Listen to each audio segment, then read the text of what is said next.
Welcome to the DNA of Purpose podcast. It is such an honour to have you joining me in the studio today, Dean Spaccavento, the co-founder of Reposit Power. Hello, how are you? I'm good, thank you. How are you today? I'm excited to be doing this. I've been looking forward to this for a while. And I'm so excited to have you on the podcast and to really dive into all aspects of, renewable energies and, of course, your incredible work with Reposit Power. I'd love to kick off today with a question that I have been asking all of my guests, and it is simply this. What question is currently guiding your life and your work forwards at this exact moment in time? And why is that line of thought important to you? Yeah, so that question for me is am I being effective enough for the time that we have? I think the reason why that's important to me is we're seeing climatic conditions change maybe a bit quicker than what we thought they were going to, given the modelling that we've got. And we're seeing increasing urgency from the climate scientists on things. We're also seeing that the actions that people are taking, particularly governments, to move things along quicker, are hitting roadblocks that were maybe able to be seen in the future, and then nonetheless we're hitting them, and at least governments now are working out that, okay, we are not going as fast as we need to. So I have to constantly ask, am I being effective enough as an engineer? Am I being effective enough as a leader of people? And am I being effective enough as a voice more widely? And I think on the third one at least, I keep on coming up with no, which is part of the reason why I've been looking forward to doing this. To give that a little bit of context, I heard you say in a previous interview that you had done on another podcast that we were looking at about, I think it was around 15-year time span. Is that still true? I think 15 years is what we've still got. I don't think we're going to avoid any changes. I think changes are locked in. But I think the worst of the changes can be mitigated still. But I think if we are not complete with our decarbonisation in 15 years, we are going to have problems. Like much larger problems than what we were already going to have, like actually bad ones. So I think the transition will occur over 15 years. I expect just from the product adoption curves that most of the work will be done in the first 10, and then we'll catch up and clean up the sort of laggard part of the transition in the last 5. Well, look, I certainly have a few more questions to really get inside your thoughts with regards to what is happening on the cutting edge of the renewable energy space. But in addition to that, I'd really love to understand whether you feel like there are changing sentiments in relation to your consumers, but I'll dive into that a little further into the conversation. For now, I'd like to understand a little bit more about you and about your purpose.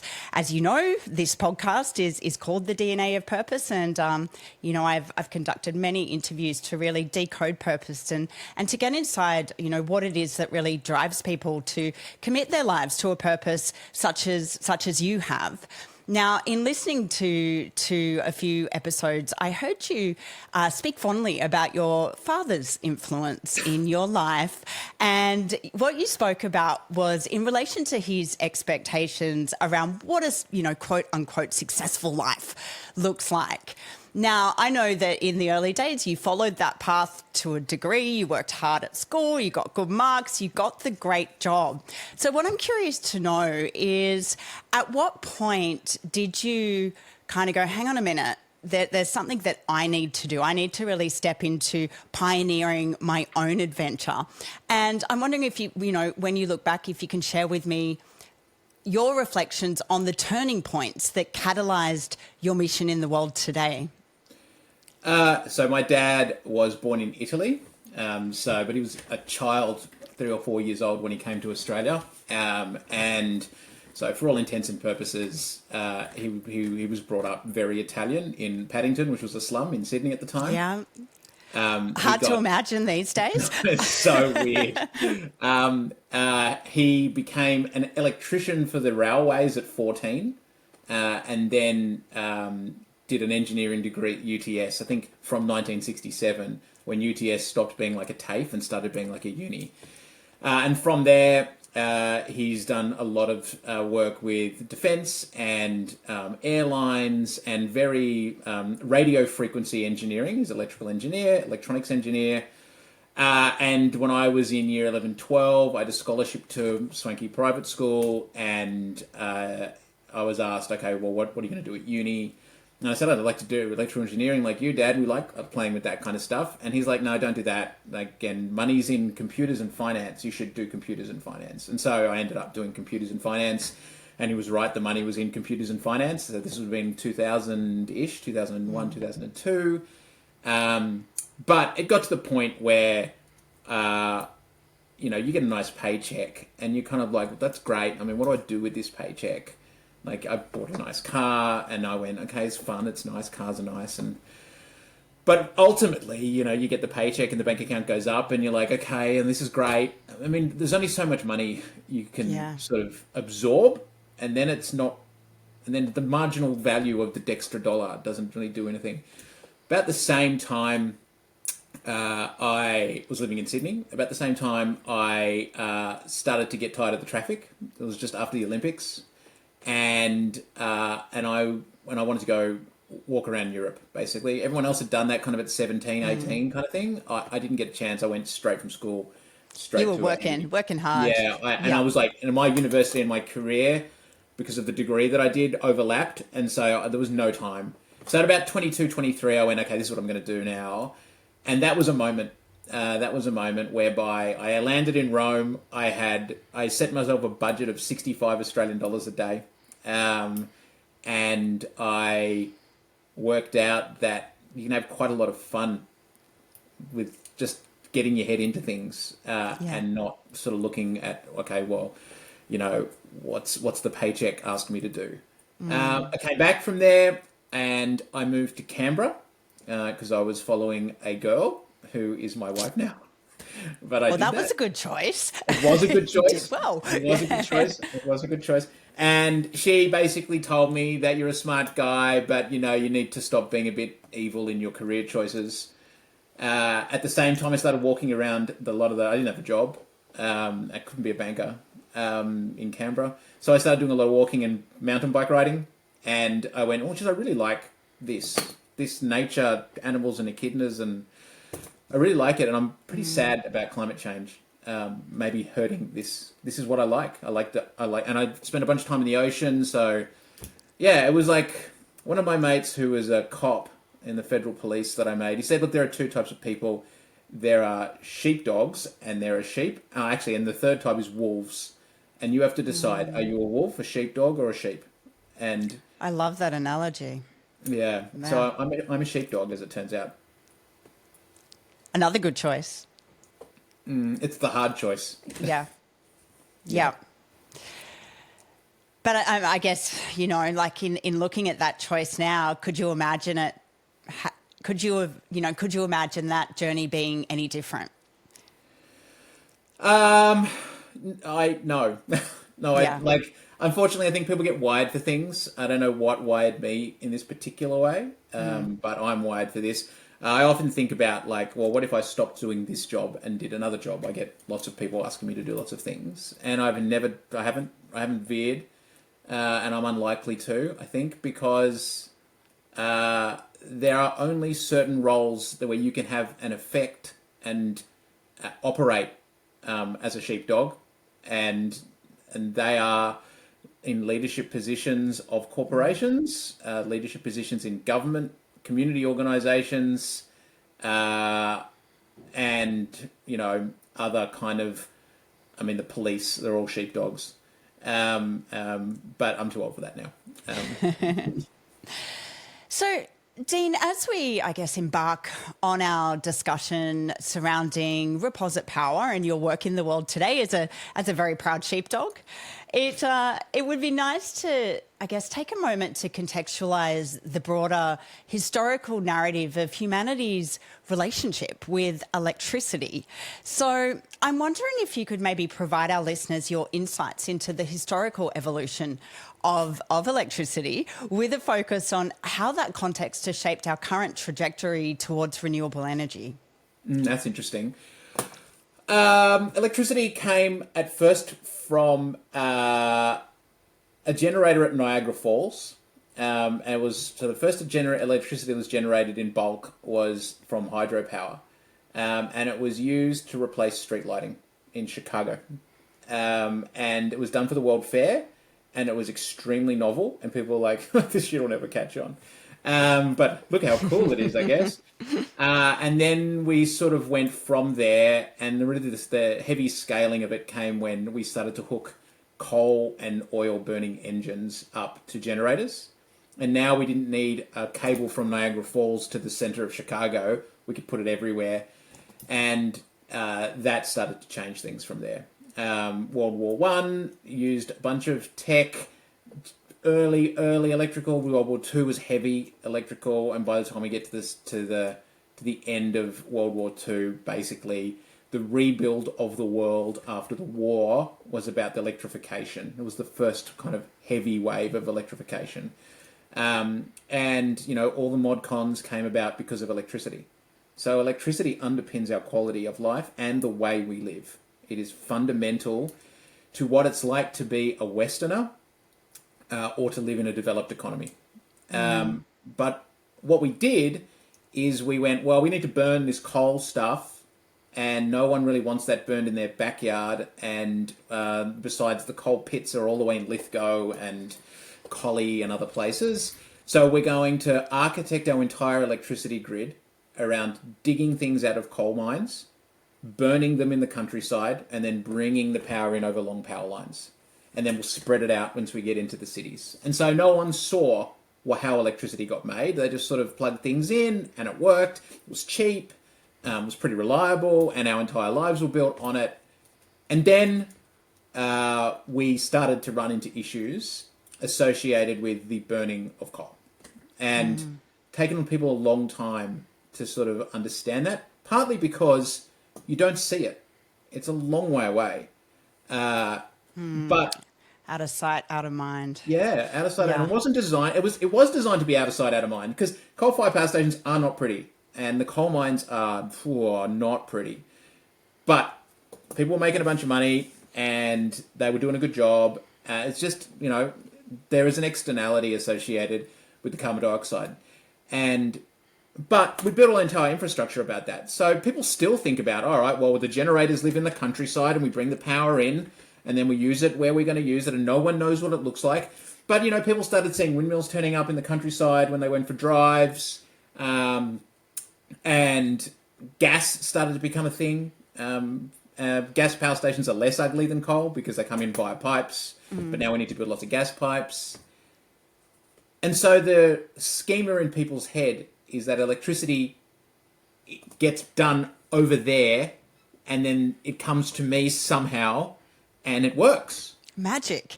Look at that. But it's expensive, right? Like all of that 100%. infrastructure is trillions of dollars. Most of it paid by the government. Then the government in the mid-90s, under a review in Australia called the Hilmer Review, which was kicked off by the Productivity Commission that still was around, kind of went, Australian economy, I mean, anecdotally or apocryphally, it's about the Paul Keating Banana Republic comment that was made. We said, look, we need to make the economy more competitive. And so there were a bunch of economic reforms made, and one of them was a thing called the National Electricity Market. And we started to price the changes, maintenance, additions, decommissionings to it. And the way we did that was we privatised and corporatised the electricity infrastructure.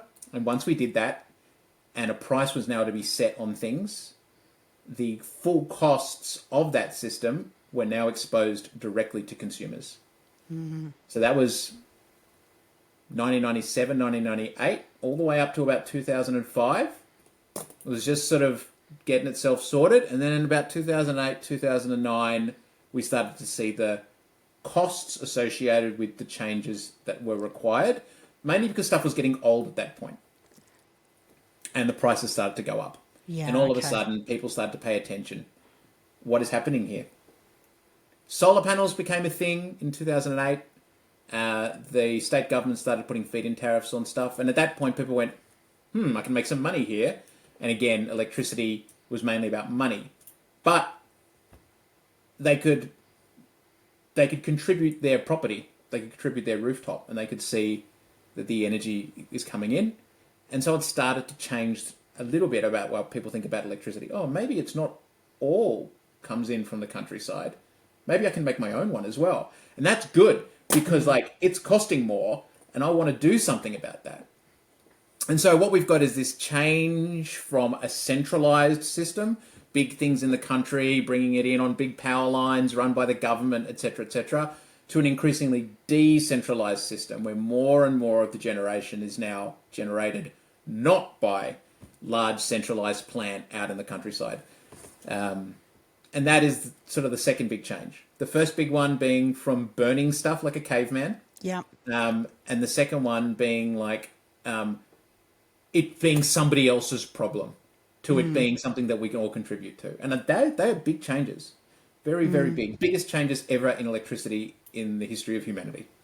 Yeah, and it really exemplifies the current shift that we are in and also highlights the solutions that businesses like Reposit Power are providing people to really step into being the solution through the choices they make in relation to where they're getting their energy from. Considering the pivotal role of Reposit Power in regards to the renewable energy sector, I'm wondering if now we could sort of take a look into the future. Could you provide an overview of the progress that we've made as a society towards embracing renewable energy sources? And in your view, and you may have already spoken to this a little bit, but how are we tracking if we are hoping to do this within a 15-year timeframe? So solar is now mainstream. I think that's something that it was not intentional, but is the case. And it's because of solar feed-in tariffs. People were able to lower their electricity costs quite substantially until the last sort of 3 or 4 years anyway, by putting solar on their roof. The second one is renewables are now talked about daily. Everyone sort of understands that they are different to coal burning. And everybody sort of understands that electricity is not one of these things that just happens somewhere else and then it comes to me. It's taking up a lot more people's mind share, and I think that's a good thing and a bad thing. For something so fundamental, almost like air, to constantly be talked about, always, is it uncertain? Why is the price going up? What is this new thing happening? That is a very, very destabilizing thing in people's psyche, that it's every day being talked about. Every day it's different and harder and more expensive, and there's a war going on over there about it and a fight going on over here about it, and the government's trying to gauge this, and I think that's something that people are tired of already, and we've got 15 years to go, and a lot more work. In terms of progress, it's exponential. Yeah. And the nice thing about exponentials is at the end of the exponential, it goes really fast. But the problem with an exponential is that it does nothing, or essentially nothing, for a very long period of time, and then off we go and we're done. And people are bad at exponentials. So, well, I mean, our brains are kind of programmed for linear thought, right? Yeah. We find it hard to wrap our heads around exponential. yeah, that's right. And so where you end up with a phenomenon that is exponential, you look at the linear curve and go, nothing's happening. Nothing's happening. We've gone from here to here. That's not very much. We're not going to get there in time. But what you haven't taken into account is that it is an exponential. And it's an exponential because when you do manufacturing, you get better at things exponentially. And when you have to roll out a process, you get better at things exponentially. We've seen it with compute, and we've seen it with telecommunications. It's based on very much the same technology, advances in materials science and advances in rolling out new types of infrastructure. And so whilst I don't think we are anywhere close to halfway done, not even close, maybe not even a quarter done, not even, it will accelerate very quickly. And that's really what gives me optimism. I've seen this happen in compute. I've seen this happen in telecommunications. Energy tracks the curves really closely. And they both went whooshka, whooshka. And I think the same thing will happen here. So Dean, based on my limited understanding, the way I viewed the solution that Reposit Power provides is that it's a bridge that integrates solar power, a battery, and a shared network powered by the internet in order to create a solution that is not only better for the environment, but also better for the individual consumer. Firstly, I would love to hear more about two things. How did Reposit Power come into being? How was this idea born? Okay, I was working in finance, and I learned in finance that finance people do things for profit, which is what I think most people do things for. I think humans are essentially incentive-based creatures, and the incentives very much matter. And finance people look for a thing called internal rate of return. Infrastructure people want between 8 and 12% return per year. And so to get them to change the infrastructure, you had to be able to deliver that kind of return. You had to make it profitable. And so I had learned a lot about electricity trading by that point, and commodity markets in general. And so I recognized that the biggest barrier to scaling or to making it distributed, like the internet was becoming, so we're thinking 2004, 2005 now, was that electricity traders are expensive. They're people, and they're expensive. So you can't put an electricity trader on a small asset. You have to put them on big assets in the country. But if we could make electricity traders cost zero, then we could put them on everything. And so that really is what Reposit was based upon. Can we make zero-cost electricity traders? And we did make a zero-cost electricity trader. It's the controller that goes on everybody's house. Love it. And it is not quite zero cost, but it's like $150, right? Yeah. And what that means is now you can control a coal-fired power station with this thing if you really wanted to, but we don't. We control small residential solar and battery systems, and we stick them all together, and we trade them against coal-fired power stations. And because we don't have to pay for coal or people or digging or all that stuff, we can deliver energy and power, which is the next part of this answer, more cost effectively than a coal-fired or gas-fired or nuclear-fired power station. And that means that there's easier path to profitability and an easier path to that internal rate of return. And then you can demonstrate that to the bankers, and they'll make those infrastructure decisions instead of combustion or nuclear decisions. And that is what has happened in the intervening 20 years, actually, sort of 2005 to 2024, 2025.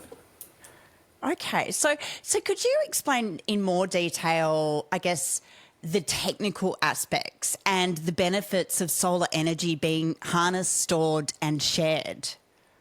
The technical aspects of it are that electricity comes from the sky for free now, Yep. which is great. The problem with it is that it comes unpredictably, or moderately unpredictably, and even if predictably, not when you want it to.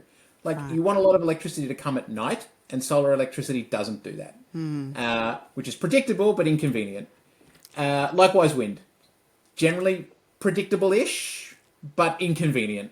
Yep. So what you need to be able to do is move electricity around in time and from place to place, so that people who don't have electricity in one spot can get it from another spot, and people who don't have electricity at a particular time and need it can get it from another time. So moving electricity in time is what batteries do. Batteries are very dumb. All they do is move electricity in time. You take some electricity, you put it in the battery, you wait for a while, and then you take it out of the battery. But it's very powerful because you're moving electricity around in time, which is one of the things you need to do with renewables because of the inconvenience. And then the distribution network, the transmission network, they move electricity around in space. And if you can do those two things, you can now take this electricity that comes from the sky for free, and you can satisfy all the requirements that everybody has, no matter what time and no matter what space. And so that is what the Reposit controller does. The Reposit controller moves electricity around in time by commanding the battery to charge up. Okay, now discharge. Okay, we're going to hold it for a while. Yep. We're going to charge up slowly. We're going to discharge quickly. So moving electricity in time, which is known as power. And and moving electricity around in space. Customer A has some, customer B needs some. Let's make sure that customer A's electricity is discharged a bit so that customer B can use it. And the controllers all work together, along with the batteries and the solar that is connected to them, and increasingly the cars and the hot water systems and the air conditioners and the cooktops, to make sure that everybody's got the energy they need when they need it. So there are so many rabbit holes I want to go down here, because this is like such an exciting solution. I mean, not only is it exciting as an individual consumer, because I imagine that in terms of my personal use of electricity, in choosing a solution like Reposit, you almost have, I mean, I know that you guys don't have a bill for 7 years, and that's because there's some kind of like insurance on your electricity, in that you're tapping into this shared resource, this shared network, where if it's stormy here and my battery's low, I've got the Reposit Power network, the community, which can send me power if I end up in that situation. That's right. So that's why there's that's it. That's why there's no electricity bill. Yeah. The reason why there's no electricity bill is because we are committed to operating the controller and the things that are attached to the controller, so that everybody has the power that they need when they need it. And then it's on us to make sure that that is economic, not on the customer. If you get solar and battery without the controller, without the Reposit controller on it, it's up to you to buy enough solar, or make sure your battery is there, or make sure you've got the right electricity plan, or don't use electricity right now, use it later. And all of that is what people are doing to try and like manage electricity in space and time, but they've got other things to do. They're podcasters, or they are accountants, or they've got kids and they're podcasters and accountants. Like, it's because, again, it underpins our quality of life. People will have to pay a lot of attention to it if it's very complicated and full of like pitfalls. But really, it's not their thing. People have other things. But it is our thing. So by saying we guarantee you no electricity bill for 7 years, what we are saying is, go do your thing. We're going to do our thing, and you're going to get an electricity bill. And our thing is moving electricity around in space and time using the controllers. So I'm really curious to know, obviously we're really privileged here in Australia in that most of us have access to the internet and have some kind of energy source. I can't help but think about the potential for this kind of solution in parts of the world where there is no energy, where they struggle to generate electricity. Have you looked at this solution with regards to helping people in underprivileged parts of the world in terms of their ability to access power? So it's sunny everywhere. It's just more sunny in certain places, right? Yes. And as solar comes down in cost, which is the job of countries like Australia, and Texas as a state of the US, and Hawaii and sunny places, is to buy a bunch of solar and get that exponential kicking in so that the price tanks to zero, right? That is the job, the commodification of solar. And we've done a great job. We'll keep on going with that. Yeah. But as that happens, places with less and less sun can deploy more and more solar, and they can get energy as well. It's not dark everywhere. I mean, maybe Norway, but even Norway has some solar. So the issue remains the same, though. It comes from the sky for free. It's free, which is great, but it's inconvenient. If you want to run a developed economy, you need to make sure you've got your data centers running all the time and your telephone network running all the time. And you want to be able to make sure your sewage system pumps can work when they need to work. So the inconvenience is the problem. So everyone, fundamentally, the physics of electricity are that you need to be able to move electricity around in space and time. And the better you can do that, the better the economy you can build on top of that, and the better your quality of life can be. So, but how you get there is different. We built this large central big line, Second World War, snowy hydro scheme, blah, blah, blah. Places in, for example, Puerto Rico did not. But so their path to the same endpoint will be different to ours. Yeah. And that is they have an opportunity to skip all of that big centralized infrastructure. They don't have to undo the mess in the same right. way. Yeah. That's right. That's right. Yeah. That's right. It's like if you look in African nations like Nigeria, like they didn't bother building fixed line telephone networks. Yeah. They skip that altogether and they do everything on their mobiles, and they're like, that's a tech hub now. And so there is an opportunity for this technology and technology like Reposits to coordinate, move things around in space and time, to help these economies catch up. Because all you need is a bit of sunshine and a mobile phone network. And even Reposit runs off the mobile phone network. We don't actually hook into the internet. We run off the mobile phone network. And, you know, trillions and trillions and trillions of dollars of investment can be skipped, and everyone can sort of be moved ahead faster than otherwise. And I think it's going to be important because we don't want them building coal-fired power stations. No, and we don't want to leave people behind in the No journey, way. right? Yeah. Yeah, because their emissions will cook us. Yeah. Right? If you want to look at it from a perfectly mercenary, self-centered point of view, you need to avoid that.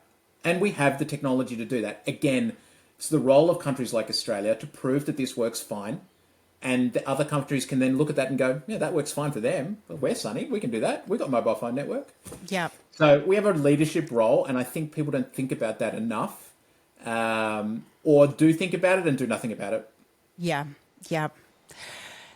I mean, in terms of individual consumers, it's evident to see why cost saving would be a huge motivator for people. Yep. And I know there is some upfront costs, but really over time, people are going to save money with Reposit Power.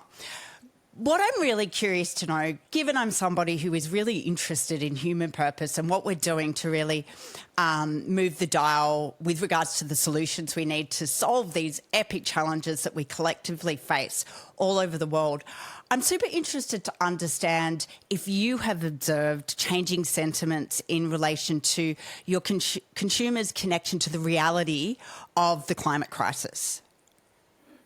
Yes, in segments. Yeah. So the fundamental answer is that people are doing things for financial benefit first. Yeah. They will tell themselves that they are a good person and they want to help their community and that they want to do something for the climate. Very few people will take a hit to do that financially. But what they will do in increasing proportions is say, okay, I could do this now or I could do it later. I'm going to do it now because it's better for the world and better for the community, and my kids are hassling me because they don't want to end up on a cooked planet. And so that is changing. But I don't, like I said right up front, humans are incentive-based creatures. And climate change is a very, very subtle and slow incentive, not enough to rise over the background noise unless there's a massive bushfire or huge floods. And then people are like, whoa, what am I going to do about this? This is way too big. There's nothing I could possibly do about this. It's like one of the issues of the species is that we will be bored like frogs. And we do get bored like frogs. Like we did it, but we don't notice it while it's happening. And then it gets really bad, and then we're like, "Oh my god, what is this social media thing?" And it's just AI will do the same to us. Climate change will do the same to us, but we're smarter than that. And I think it takes leadership, and I think it takes some people, not all people, not even most people, to have to internalize it and do something about it. But for those people to set up the incentives so that everybody else behaves like an incentive-based creature. You know, on the note of creating incentives through the Reposit Power business model, even though the overall mission here is to help in the fight against climate change, one of the things that I really respect and admire in your work as an entrepreneur has been your ability to find the space in between.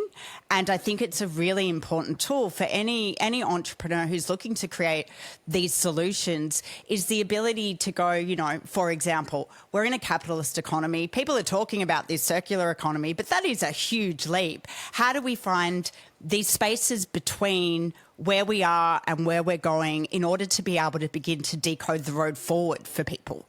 Was that an intentional move on your part? No. It is, I think you're right.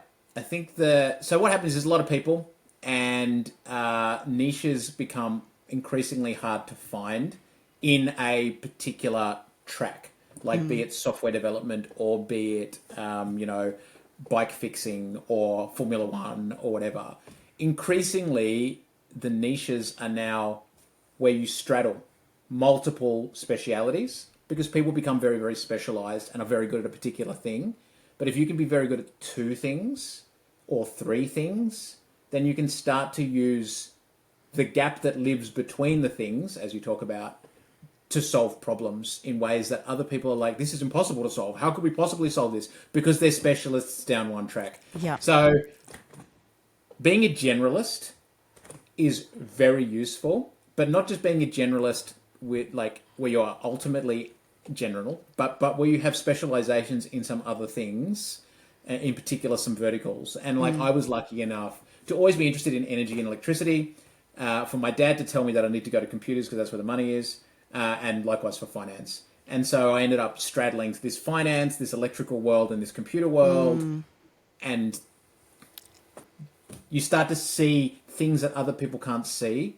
But the problem is, because other people can't see them, you're doing something for a long, long time before anyone can go, oh, shit, that's interesting. Oh, that's going to work. Yeah. And like, we're talking 10 years. Yeah. It's like you've got all the links in between and you can see the picture, but you've got to really be able to paint that vision and then translate it in a way that other people can begin to digest, to start to build momentum around what you're creating in the world. Yeah, and that's like one of the biggest things that I've learned is that it's not enough for me to know it. I actually have to get effective at communicating it. Yeah. And like that's a journey that I'm still on. Yeah, I mean, I think, people talk a lot about science communication and why it is so important, particularly in relation to climate. But I guess it is true for people like you who are bringing forward these technical solutions to be able to do that as well. Yeah, like people need the narrative. Like humans need narratives. It's how we get the first thread to pull, and it's we're programmed for them.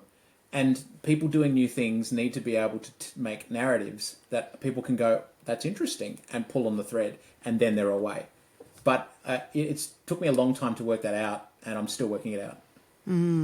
So interesting. Well, I think you're doing a really great job from what I've seen. Thank you. That's good. That's good.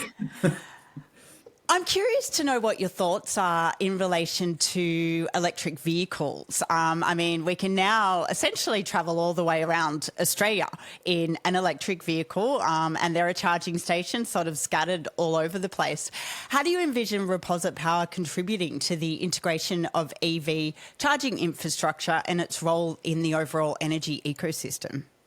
Yeah, that's a good question. So look, EVs are important for two reasons. The first one being they don't burn things. Yeah. Right. And so like, it's a very simple rule. If you burn a thing to do something, stop. Right. You can't do that anymore. Right. So the second one is, and people say this all the time, they're batteries on wheels. And that is true. But it's not as simple as that. They are batteries on wheels that come with some encumbrances. The first encumbrance is that people with a flat car battery are going to be very upset because they rely on their car to make sure they can get their loved one to hospital. They rely on their car to make sure their kids aren't stranded at school at 3:15. They rely on their battery on their car to ensure that, like, if anything goes wrong at any time, they can do something about it, right? It's security. Cars are freedom and safety. So when people say, oh, we'll just reach in, we'll just start using the batteries like they're batteries, that's not going to happen to the extent that everyone thinks. Not for a while. Not until people have two cars maybe in the garage that are both electric cars. Then I think the second car will be more like that. But we see it already when we control cars, that there is a psychological component to using somebody's car battery that is not there when you're just using a home battery. Yeah. Or when you're using a solar panel. And so part of it is, one of the encumbrances here is that you need to be able to take care of that, because if you don't, people very quickly say, get away from my car. Do not touch my car battery. I need to make sure it's full so I can go to the hospital or pick my kid up or whatever. Yeah. If you don't manage that, you don't get to use people's cars. That's the first one. The second one is the car manufacturers are like, well, we made a car to be a car. Yes, it can do this other stuff. But fundamentally, our business is we build factories and then we pump cars out of them. We make money. Yeah, we could do this electricity grid stuff, and actually we do want to do it. but we don't know how to do it. And until we've worked it out in all sorts of different ways, you don't really get to do it. And car companies go slowly. Like cars take 5 years to come to market. And that's something they're good at, making cars. Something they're not good at, like contributing to the stabilization and the decarbonification of the grid. We've got 15 years. Yeah. That's 3 generations of car, and they're good at making cars. And so I think that is one of the issues that we're going to have with the integration of EVs. Companies like Reposit have to be able to talk with car companies, but critically, car companies need to understand the rules of the road, so to speak. And that is, if you're going to bring a battery with wheels into the country, you have to let other people solve at least part of this problem for you, because you have no incentive to do it. It's hard work. You're busy making cars and factories. You're worried about warranty, and you're worried about the psychology. We're already seeing it this winter with Ford F-150s in the US. It's been cold for the first time, like properly cold in a little while. And people are like, well, the range on my Ford is really bad. Like electric cars suck. I'm not going to buy one of those. And you're seeing Ford F-150 sales tanking. And they have to cut back on factory capacity. And Ford's like, whoa, whoa, whoa, better go back to plug-in hybrids. Yeah. That's what happens. You just brought up an interesting point, and that is the role of collaboration in order to be able to create these solutions. Do you think we will start to see more collaborations between, say, brands like Reposit or car manufacturers in order to be able to traverse through the crazy times we can expect in the next 15 years? I don't think it'll happen unless it is mediated by the government or some authority. And I think the only authority is a government that is elected by people. And governments will do that if people make it very clear to them that aside of all the lobbying and aside of all the corporate interest, this is important to us. And that is what the next few years on EVs will be, and it has already started, but it's very early. So people will say, oh, I'll just use my car as a battery in my house. Not for the next 5 to 10 years, you won't. And then it'll be fine, right? But we've got a lot of discussion, a lot of embassy, a lot of mediation, a lot of rules of the road, some of those technical standards, but that's the easy bit. It's the business model and commercial and social license that needs to be sorted through, and that stuff is slow.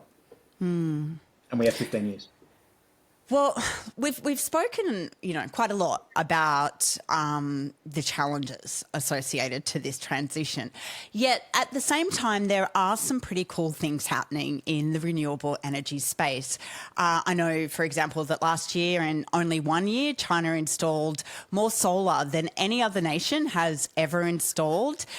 In Australia, we have the work of Sun Cable, and at the end of 2022, I believe physicists managed to create more energy via nuclear fusion than they originally put in, which is pretty amazing, really. This space is full of innovation, and I imagine in many ways you would make it your business to be on the cutting edge of this research. So I'm curious to know, what emerging technologies or trends do you believe will have the greatest impact on the industry in the next decade? It's going to be an unexpected one. The Biden administration put in place a thing called the Inflation Reduction Act, which has got a bad name, but it's basically we're going to start manufacturing stuff in America again act. And what that will do is double the global supply chain of solar and batteries and cable making and all of the things that are required to decarbonize the economy of the world. They will double it in the next 5 years. And that is partly in a response to China. They don't want China running away with the prize, which China is absolutely doing. And so in order for them to do that, they're going to have to rebuild the Chinese capacity. That will tank prices. It'll bring a lot of attention. It'll improve return rates. And we're just going to see the cost of this stuff plummet. And when the cost plummets, there's going to be a lot more activity in rolling it out.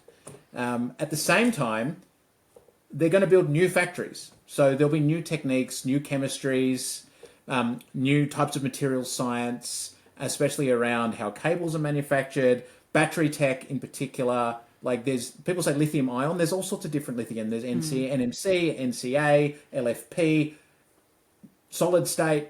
It's all happening. So unfortunately, I have become a pragmatist. I was not a pragmatist. And the exciting things for me are the clear incentives, cash, that create scale for technologies that we know how to do now and technologies that are 15% better than what we've got. Yeah. Fusion would be amazing, as would space-based power. Space-based power, like the Japanese are working on, is very, very interesting. But I think that's the next iteration. That's the next thing. Yeah. Yeah. I think we've got the tech to do this. We even have the manufacturing capability to do this. And now we have, the largest economy in the world replicating the second largest economies in the world's manufacturing capability in the segment. I find that and the challenges and the opportunities that produces to be very exciting. And we also have incredible entrepreneurs such as yourself who are out there driving this change. And, I think as amazing as all of the technology is, counterintuitively, some of this does place the focus back on who we are and who we choose to be in the world and how we choose to spend our time, which is why I love sharing stories like yours. It's definitely something I've enjoyed as well. Yeah. So Dean, looking ahead, what are the key milestones or goals that Reposit Power aims to achieve in the next few years? So we guarantee no electricity bills for 7 years for Australian consumers, Australian households. And what we hope that does is a couple of things. The first one is that people will go, you know what? I can get electricity in a different way. I don't have to go to an electricity retailer who I'm not so sure about. Solar is complicated and it confuses me. But if I can just make it all go away, and I know it's green, I want to do that one. So we're trying to, one of the things that is an objective and I think we will achieve is being able to tell people that there's this third way of buying electricity that is a lot more like insurance, actually fits a lot better into your life. You don't sort of do a whole bunch of weird stuff to make sure that after you have an accident, you've got spare panels and spare headlights in your garage and you've got someone on call. You don't do that. You just pay an insurance company and they take care of your pranged car. So getting that through people's head, I think, is really the important thing for us. And what that will allow us to do is roll out more and more and more no-bill systems, remove more and more and more electricity bills, but at the same time, we're building a bigger and a bigger and a bigger power station to outcompete increasing amounts of coal-fired power station. So that'd be the first thing. If we can get people to understand that electricity doesn't have to be hard, you can buy it like insurance. You get a guarantee of no electricity bills for 7 years.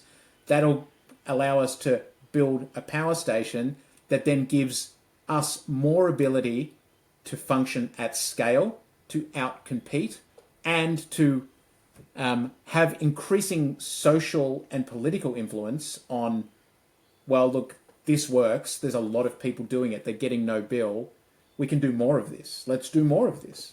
And so the next thing that happens is once people have no electricity bill, it makes no sense, and a guarantee of no electricity bill for 7 years, it makes no sense to burn gas anymore to heat your house or to cook your food, in most cases, or petrol to power your car.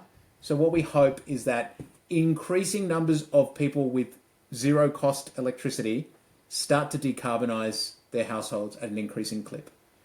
And that really is where the mission of Reposit, which is to make energy limitless and free, sort of hits the road. Because why would you, and it's energy, not electricity, right? Why would you be using gas when electricity costs nothing? And why would you buy petrol when electricity costs nothing? And if you just run that, and the incentive is very strong. So really what we want to be able to do is get more mind share for this is a good way to get electricity in your home. It solves your problems. The more people that do it, the more we can solve problems for other people as well. I mean, that's the most powerful thing about Reposit is the more people that join, the more this kind of collective intelligence of energy expands.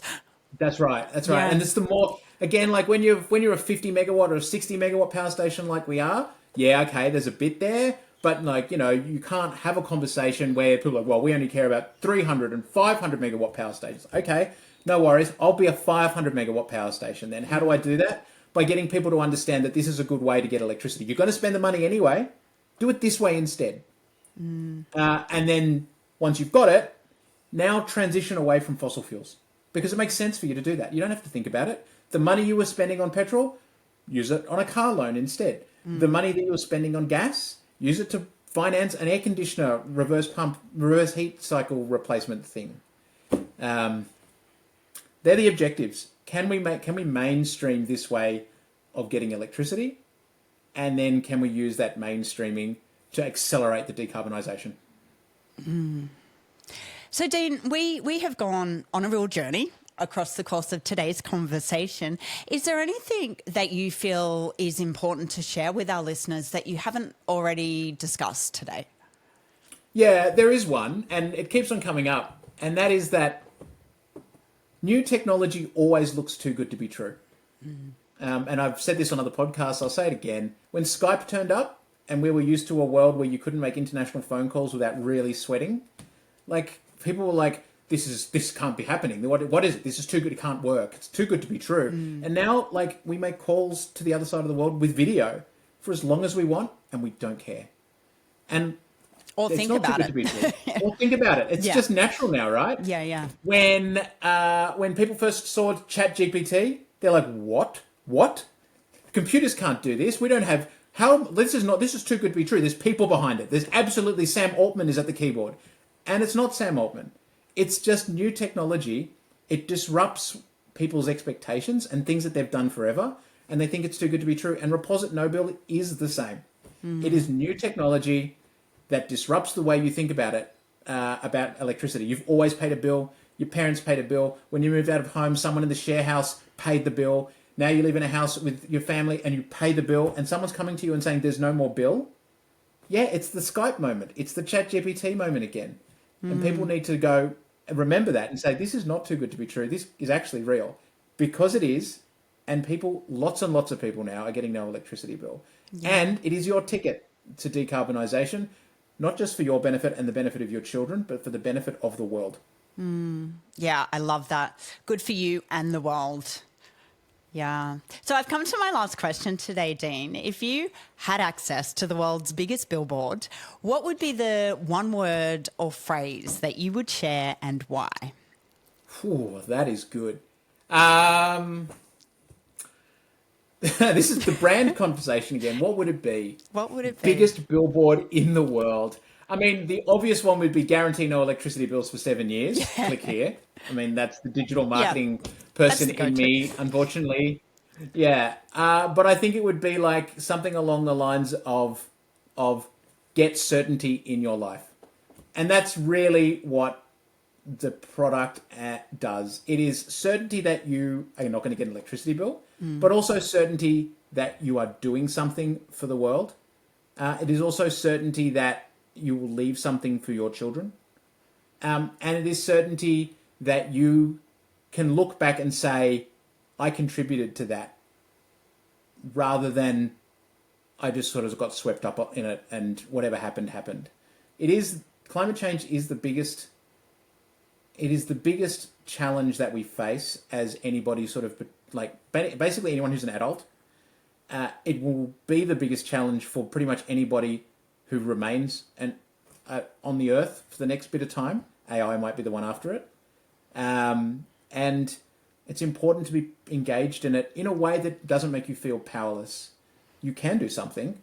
You have a sphere of influence and control, and it is your home and family.